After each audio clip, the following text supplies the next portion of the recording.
how's your mental outlook change? I can't imagine there isn't some degree of anxiety, depression associated with that. How's your mental health these days? I mean, go through the divorce, get this chronic debilitating disease, whatever else is going on, not, lose function.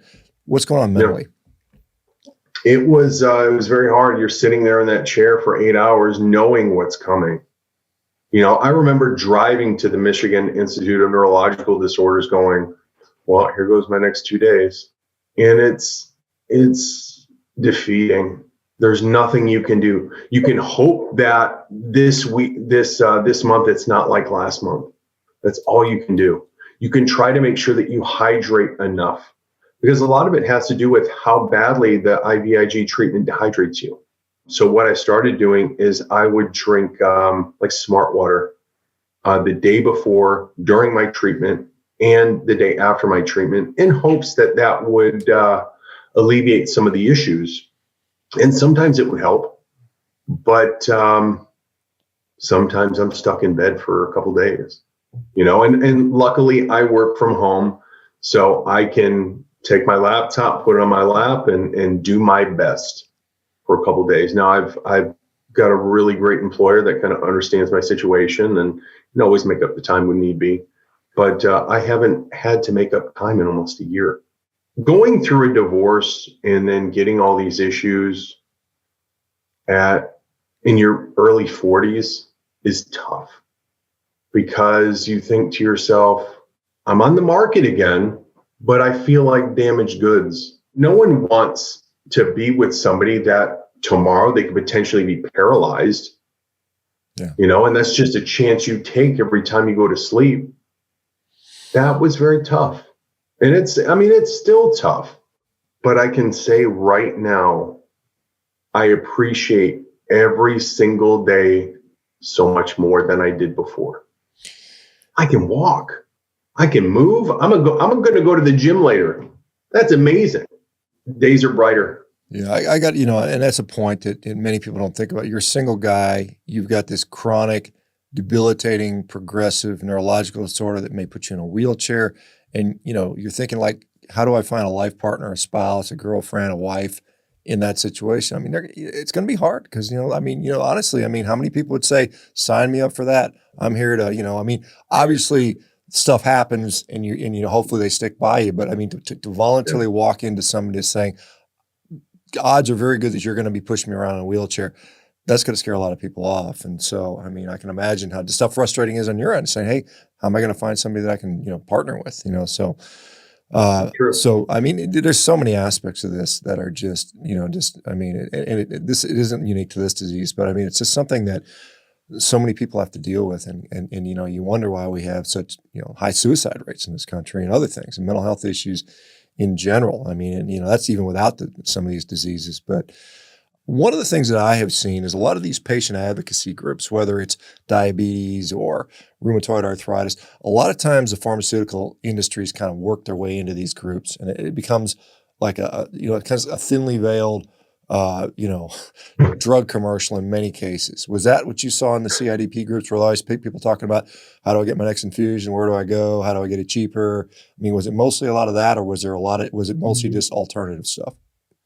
It was people sharing what has worked for them. Yeah. And on Facebook, it's the saddest thing I've ever seen. I had to stop reading it because the stories that these people have, it's excruciating to read. Now, there have been people that I've spoken. I haven't seen anything kind of in the way of what you're discussing, but I've tried to have conversations with people about taking a look into the carnivore diet. Just take a look at it. Try it for 2 weeks and see how you feel. You have nothing to lose. And then this person that is using a walker will say, but I don't want to give up beer. Cool. Well, let's go pick you out a wheelchair then. Mm-hmm. You can't do that to walk, or, I couldn't give up carbs. Mm-hmm. Bet you could if you were in a wheelchair and this was your way out.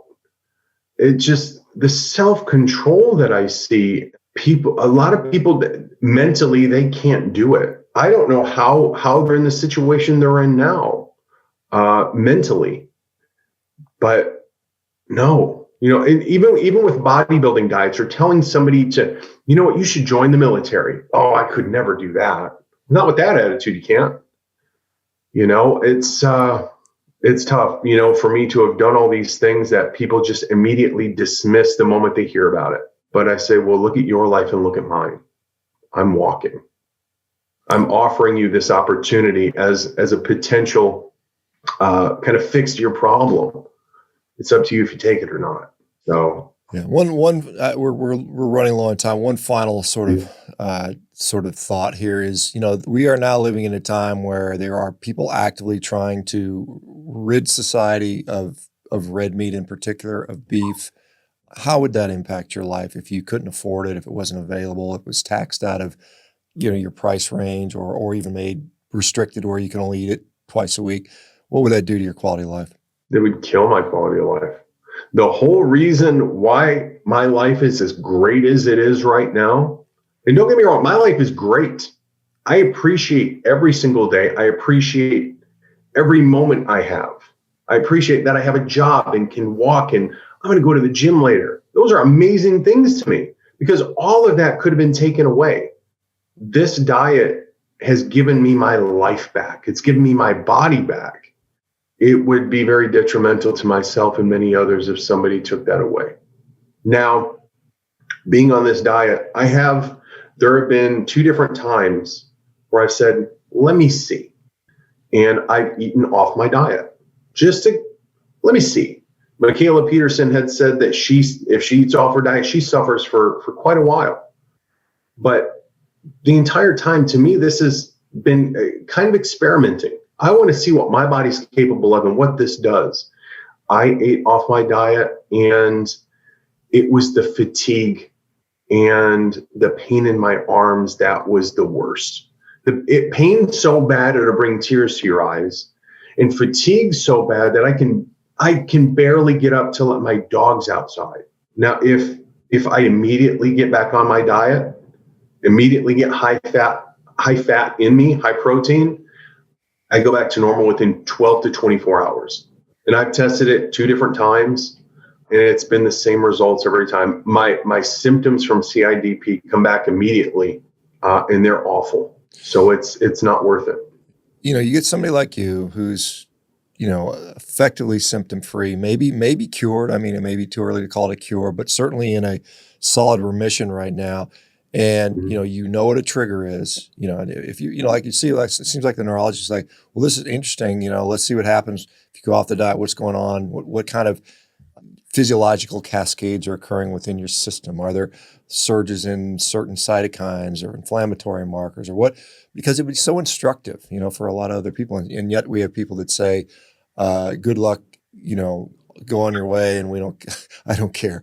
It just shocks me that we have that as physicians, and it's just kind of like, the one other thing that I found out the hard way through this is stress also causes inflammation. Right. So I can change my diet all I want, but if I have an incredibly stressful life, I'm still going to suffer. Yeah. And I found this out. I was in a contest for Muscle and Fitness last year. I looked great. I felt great. I'm like, you know what? I'm going to do this right now. It might be the last chance I have. And out of 3,000 people, I was in first place for 7 out of the 8 weeks. And it was, as soon as I found out I made it into the finals, I quit. My legs were going numb. My feet were going numb, all because of the stress of this contest that at the end of the day meant nothing. So, I mean, the last year has taught me a lot. I try to eliminate as much stress as I possibly can from my life. If there's someone in my life that's more trouble than they're worth, see ya. Yeah. Can't do it. Sorry. I'm just wondering, for the muscle and fitness thing, were you trying to get super lean and really restricting fat intake and things like that? I'm just wondering what was going on. No, I went into it looking the way I already did. I see. Okay. I changed nothing.